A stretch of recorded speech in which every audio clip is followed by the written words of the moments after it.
Hello and welcome. The goal of this podcast is to get listeners connected with others in the sports industry because they say it's all about who you know, and now you know us. All right, hello and welcome everybody. This is your host, Connor Shank, and today you're listening to the Constant Sports Podcast, the show that is committed to connecting you to other sports industry professionals. And today we have Kevin Kane joining us. Thanks for joining us today, Kevin.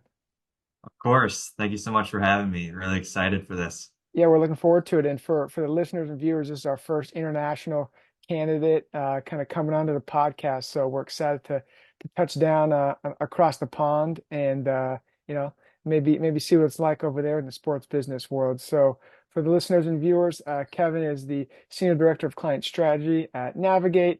He's done a number of consulting, valuation, naming rights, jerseys, multimedia rights, social media. I mean, he's all over it. He's was named Front Office Sports Rising 25 list, young individuals, and he's done it all kind of in the space. And we're looking forward to listening a little bit more on kind of how Kevin, how you built kind of this career trajectory that you were on, and learn a little bit more about sponsorships, valuation, and that whole space. So yeah, we're looking forward to Yeah, this.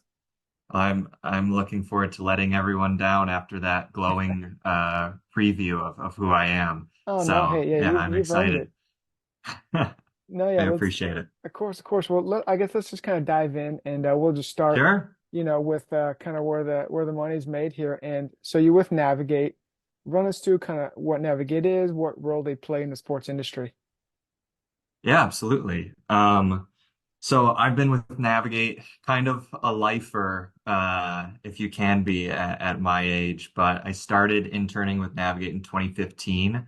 And I did one other intern stint at the Columbus Crew. But then I've been full-time at Navigate since 2017. So really been here for kind of 7 to 9 years, which is crazy to me. But obviously loving it, or else that wouldn't be the case. But Navigate is a sports consulting agency. So we kind of coin ourselves as the McKinsey, BCG Bain Mhm. of sports. So we're the consultants specialized in sports, and everything we do is, data backed. Everything is, very heavily rooted in data and insights. And, we either go and get the data ourselves with primary research or have the best in class, services to get us to where executives need to find the best answers for their problems. So I guess a little bit to summarize it, we kind of are the puppets behind the scene, the puppet masters behind the scenes, helping executives make huge decisions, whether it's, helping different universities change conferences in this ever-changing landscape, or helping a brand get their first 8-figure, 9-figure deal in sports, or helping teams really optimize their revenue strategy, whether that's sponsorship, ticketing, multimedia rights, things like that.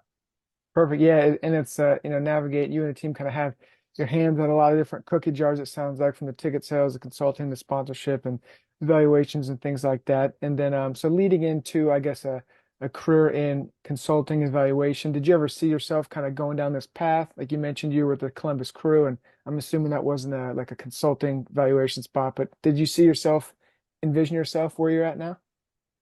No, I mean, not at all. And I bet that's a similar, you know, thing that you're seeing on this podcast Uh-huh. is nobody really knew where they were going to go. Yep. And then they one day found themselves in a place that they were happy with. Um, and so, no, in college, I was a marketing major in the business school. At one point, had all the paperwork ready to change my major into psychology. All And right. so I was definitely not going to be in sports there.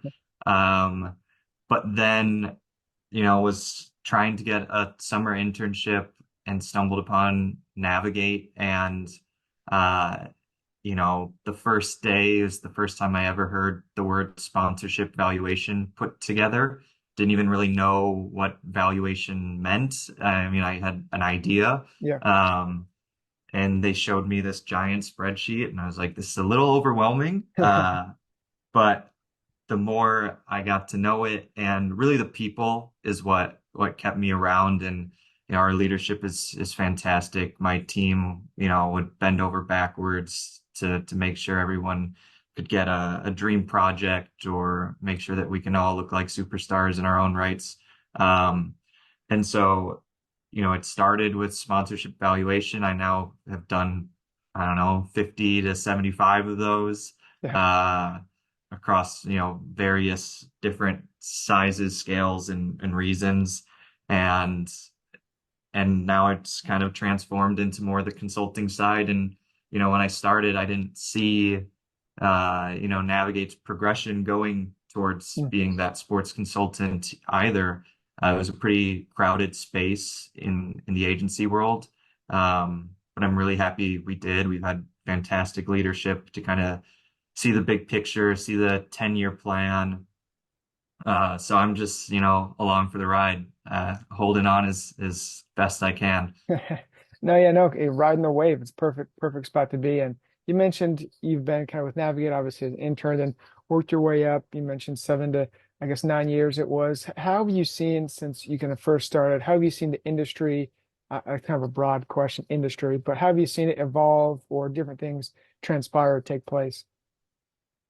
Yeah, I mean there's a lot of things that come to my mind as you talk about that.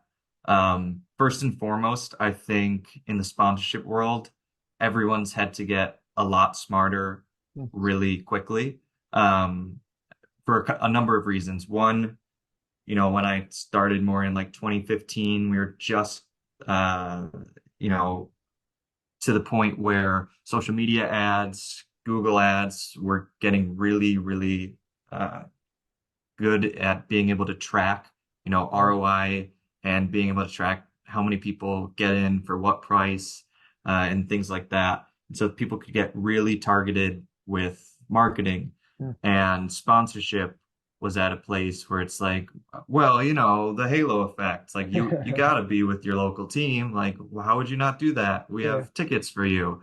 And brands have been really quick to say, we have other ways to do this. Yep. It doesn't have to be in sponsorship. You guys need to prove ROI, which is, a really good place to be at with Navigate, because we have come at it for so many years in so many different angles, being able to do like a survey before a partner is announced, and then a year afterwards, and track purchase intent, Mm. awareness, things like that, to prove, you know, before this naming rights came on, people at this team didn't really know about your brand, and now 30% of them have an intent to purchase in the next 6 months, things like that. And then as well as more of the valuing the package and the marketing and media exposure of any certain deal.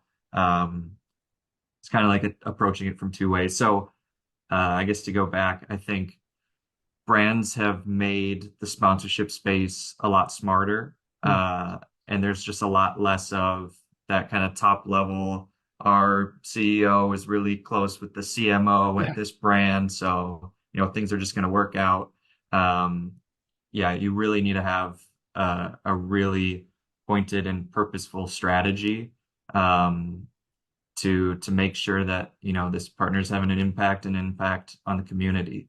I don't want to make it seem like I'm just numbers and blind to what sponsorship really is, and the beauty of it all. Mhm. Because the reason it is what it is because of the community aspect, and because of the change that a brand can be a part of in a town in a significant way. Yeah, no doubt. And I think that's, obviously one of the main driving factors is the local community with the sponsor being, like I said, it's either a sponsor or naming rights. There's, so many different ways they can get involved. But then especially if, I mean, have you seen, I guess, different leagues, NFL, NBA, MLS, MLB. Have you seen any of those leagues kind of take a different approach as far as kind of maybe a local team's going more national and trying to reach a national audience on certain sponsorships, or staying more local? Yeah, definitely. I think that's a good question as well, and kind of a good place to ask, as I am 5 months into life in London. Yep. Um, but yeah, I mean, I think the NBA has been doing a really good job of, growing their game internationally. Our CEO and founder, AJ Maestas, was just on a podcast and said you'd really spread out and look at geographical population growth over the next decade or so. I think it was next 30 years, Okay. that Asia is going to go from 4 million to 5 million people, and Africa's, or billion, 4 billion to 5 billion. Right. Africa's going to go from 1 billion to 4 billion. Europe, North America, South America is going to stay pretty stagnant. Hmm. So there are two areas that are going to grow massively. Right. And if we, as North American people in the sports world, don't really see that and see what the Premier League has been able to do, see what cricket has been able to do, Hmm.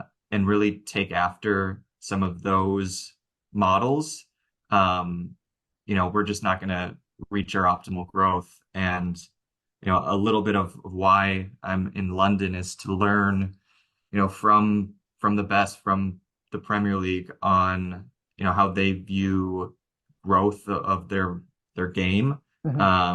And so I've been fortunate enough to work with two different Big Six clubs in the last year or so, and really understand and look at, when looking at the percentage of people that watch their games, uh, you know, England and the UK is only like 15% of their total Wow. market who watches their game.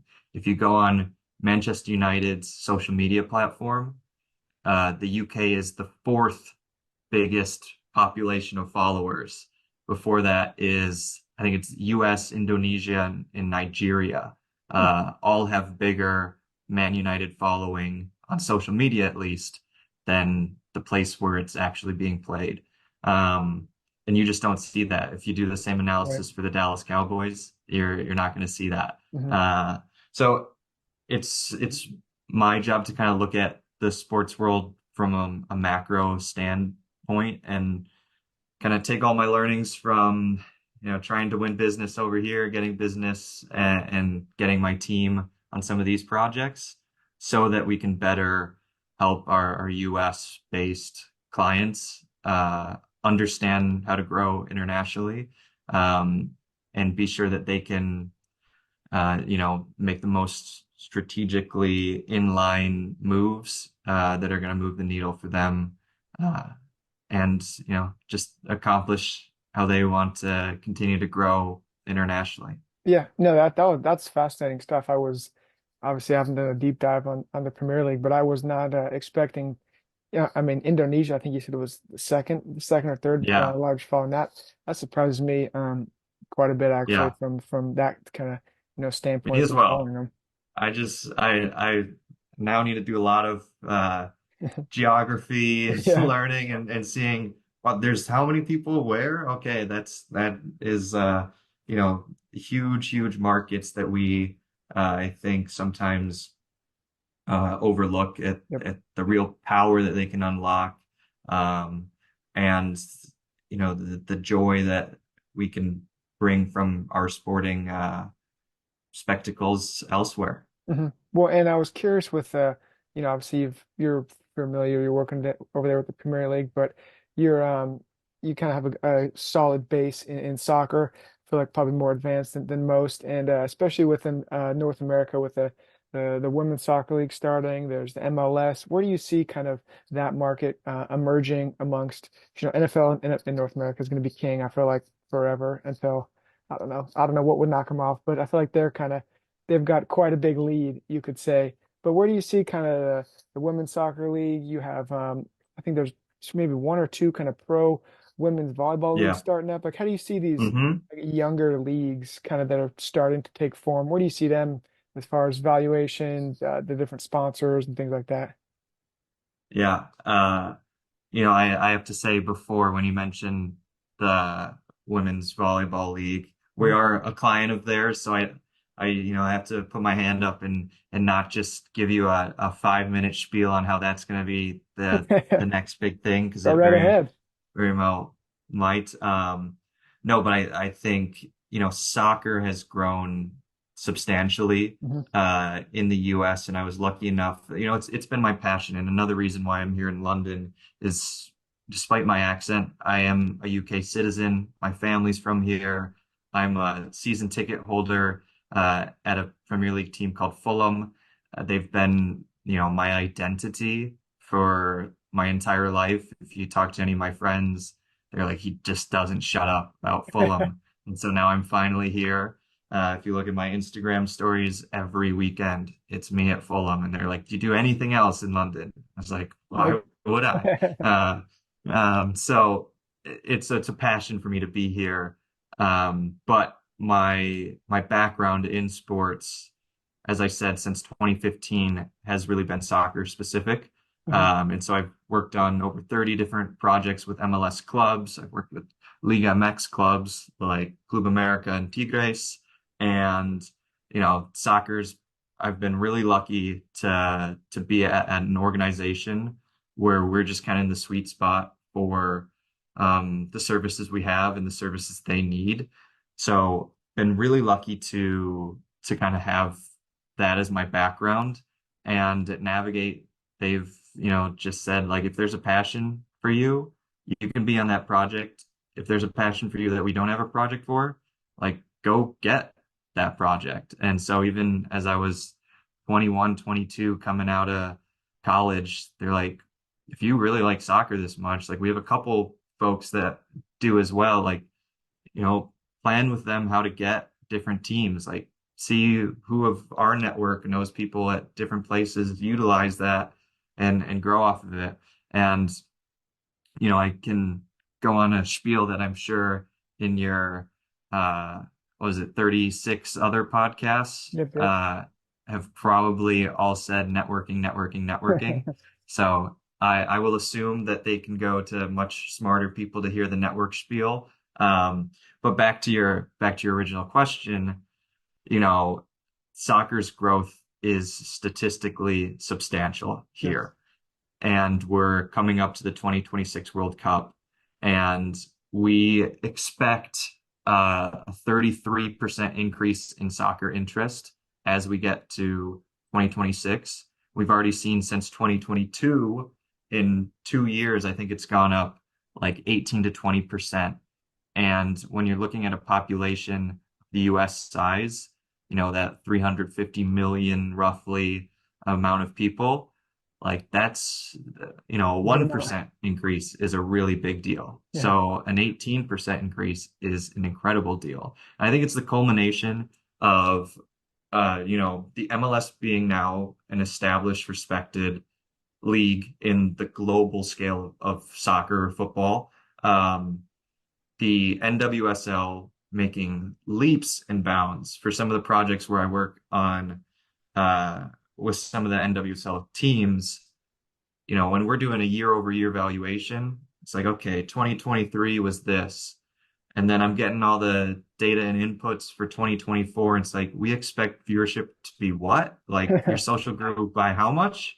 And it's honestly, it's compounding. It's like so rapid Yeah. on the NWSL part. I mean, their new media rights deal was 40 times more than their previous deal. And the records for attendance, the record for jersey revenue, things like that are just going up like crazy. We're seeing really good growth on the MLS side as well. Mhm. I think when you look at and I'd love to throw out numbers because I'm in the Excel sheets every Well, day yeah, as let's as do it. well as seeing people face to face. But if you look at the club values, the franchise values, which Hmm. is something we love to put under a microscope. Um, if you look at the top five leagues in the US, so the four that you mentioned before in MLS, Hmm. MLS franchise values since I think it's 2008 have grown 5 times faster than Oh, all of the rest. And now we're at a point where like LAFC is above 1 billion. And we're, from a franchise value perspective, encroaching on that NHL average very quickly. And I'm not here to say that MLS is going to be bigger than NHL in X amount of years and you clip that and put that no, thanks. everywhere. But it's one to watch. Yeah. The other big thing is that from a grassroots perspective, soccer is or I guess it was the number 3 sport for millennials Mhm. in terms of participation, and it's the number 2 sport for Gen Z. Okay. So, that's one stat, but if you look at it again, kind of where the new group, how much they're watching soccer versus their parents, like a Mhm. generational change.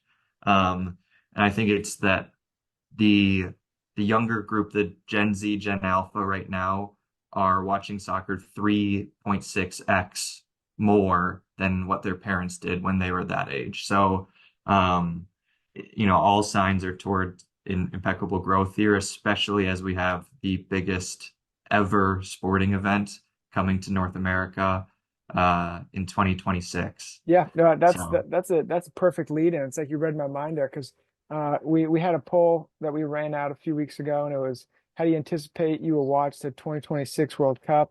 As you alluded to, it's quite the event coming over here, and it was the one of the options was like a communal space, bar event, things like that, at home streaming, at home or streaming, then with friends and family, and then not planning to watch it at all. And the majority of them, we had a few hundred people respond, and 52% of them said with family and friends. So, I feel like that's going to be a good kind of coming together event, especially as, we're a few years away totally. from that and the sites have kind of been narrowed down and things like that. But how do you see kind of when you're looking into the future valuation of these leagues, do you think with the World Cup coming to, to North America, that's going to just rocket ship these leagues even more? Or how do you see that playing an effect on the valuations of the teams here?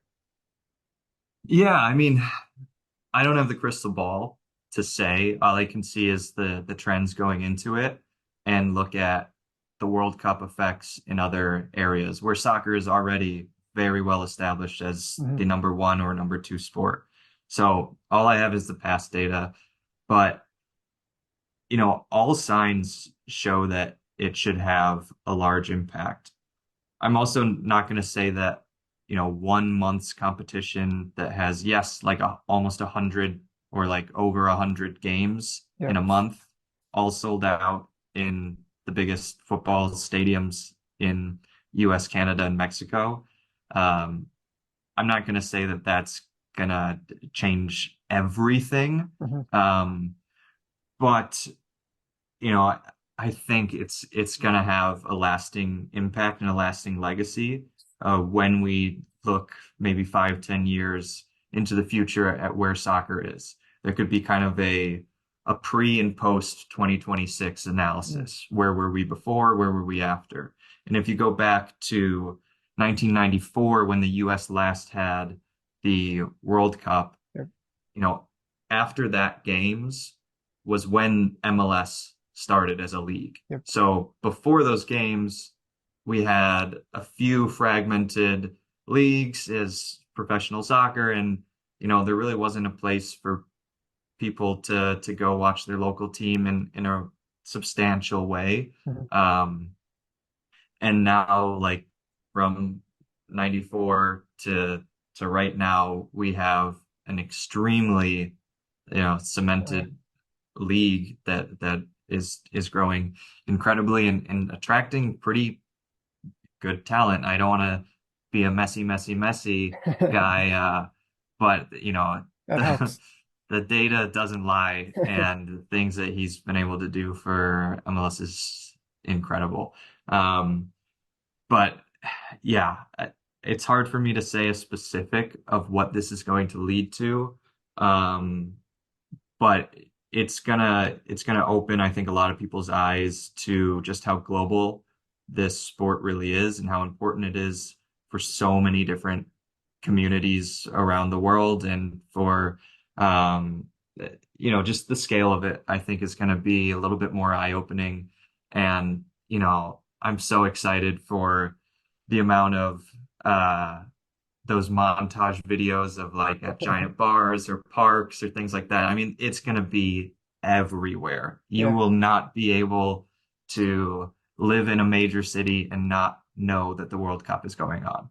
Um, and so it's going to be everywhere. It's exactly the type of experience that people are looking for. We're like, it's an amazing time to get together with folks. You have a pride of your nation team. Everyone is in it pretty much, unless your country didn't make it. Right. But, um, you know, there's a huge pride that goes with it. And, from a scale perspective, it gets 7 times, if not more, of the viewership of the Super Bowl. Like Super Bowl is one thing. This is a Different different animal. stratosphere. Yeah. Yeah. No, and yeah, no, I'm excited for that, and I think kind of North America has a lot of cool, I guess, events with the Olympics coming. There's the rugby Yeah. trials. I forget the full name, but that's coming over here. Cricket's making. I think they're playing in New York. I'm not sure if you're familiar, or We they're play in a playing lot of some. places. Yeah, they're Yeah. playing. They're doing a little tour there, and that's like one of the biggest untapped, I guess, leagues you could say. I mean, not even tapped at all, really, in America. So that'll be interesting to watch grow. Yeah. And then, regarding kind of what we've thrown out, like valuations and things like that, for, I guess maybe this is on the host, but for those that are listening and maybe wondering what goes into a valuation when we're talking about these Sure. teams or leagues, kind of give us a little breakdown of, maybe some things that just the listeners can and viewers can be like, okay, valuation, these are some things that go into that. Got it. Got it. Yeah. So I'll back up a bit of like, okay, what is evaluation? Why do I need evaluation? Yep. And it's pretty basic in the sense that, okay, team is trying to sell a jersey patch, let's Mhm. say. They're going and talking to all these brands and saying, you should pay me $10 million a year for this. Brand is saying, why? And team then has to go and say, well, because XYZ. And so team will hire a company like Navigate, um, or there's a lot of different valuation companies. Valuation is kind of one part that we do, but Mhm. it's been a little bit more of my bread and butter compared to some of the other folks at Navigate. So Navigate does a lot of things, but I guess I, help more with the valuation side of things. Um, so team hires Navigate to look at, okay, this jersey patch, what is it worth? We've been saying 10, but like, can you help us get Get some there. some Yeah. understanding of that? So the same way a real estate appraiser would go into a house and look at all the elements, look at market factors, look at um, what comprises of this house. We go into a package of the jersey patch. So with the jersey patch, you also get LED times, you get signs here, you get to be the title sponsor for their community fun run and all sorts of things. And you get promotions, and then you get commercials with the team, and you get all these different aspects of it. So Navigate will look at that kind of on an asset by asset level, and just try and understand, okay, how many people see each of these assets? And then we take it through, what's called CPMs, or the cost per thousand Yep. of these industry rates. That is, uh, specific to what Navigate knows is the industry right now is paying, $5 per thousand impressions for a social media post that, the brand gets to do the voiceover and has their logo all over it. Mhm. So it's an example and not an actual figure, but we will then go in and see, okay, for every asset, how many people are seeing it?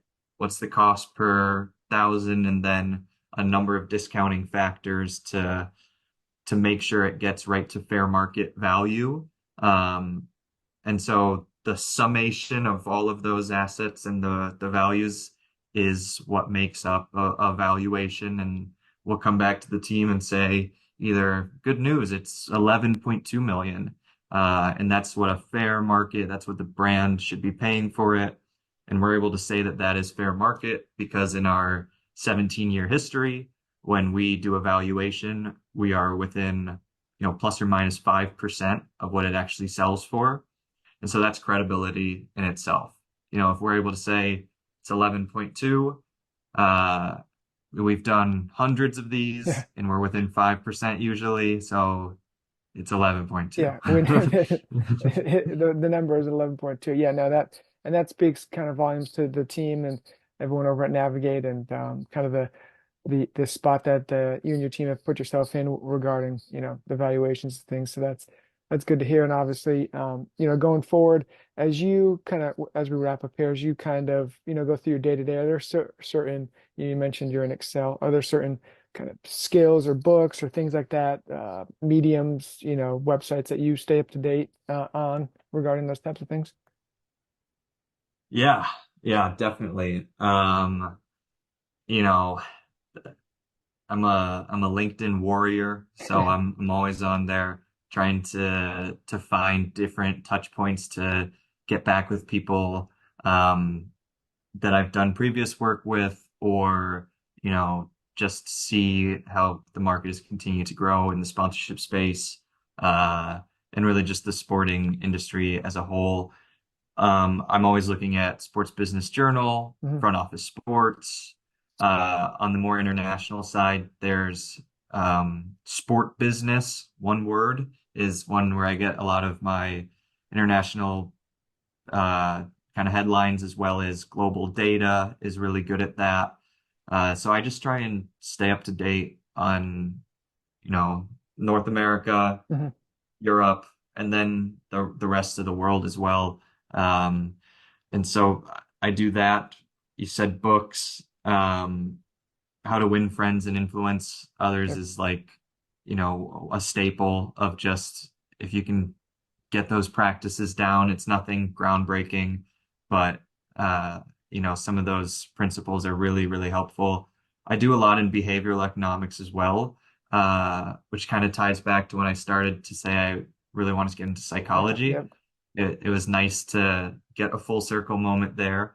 And so as I'm trying to grow, navigate in Europe, in London and UK, I my approach to a certain extent is, okay, I'm gonna reach out to Liverpool. You don't know me, that's okay. You get 100 of these emails a day. Can I come in and can I do a free 30-minute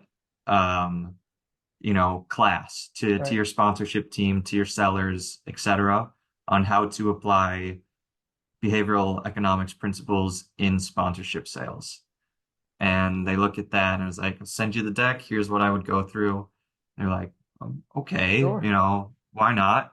And that's a real case. And so I've done that with Liverpool and Spurs and my beloved Fulham and a handful of other, capacities in soccer and outside of soccer. So, being a value add whenever you can is Mhm. huge. I definitely try and go into all of these in very humble mindset.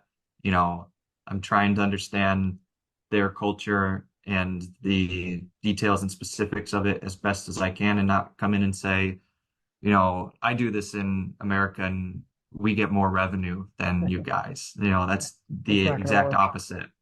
And so I try and always be humble, go in with an open mindset, try and have a growth mindset, and yeah, just try and learn from the people around me who've been doing it better, longer, and with a smarter perspective than I.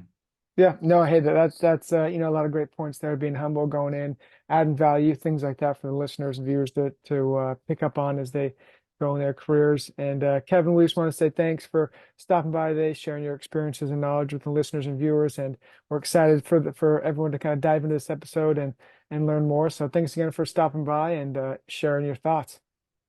Awesome. Thank you so much, Connor. Yeah, of course. All right, everyone, we'll see you next week.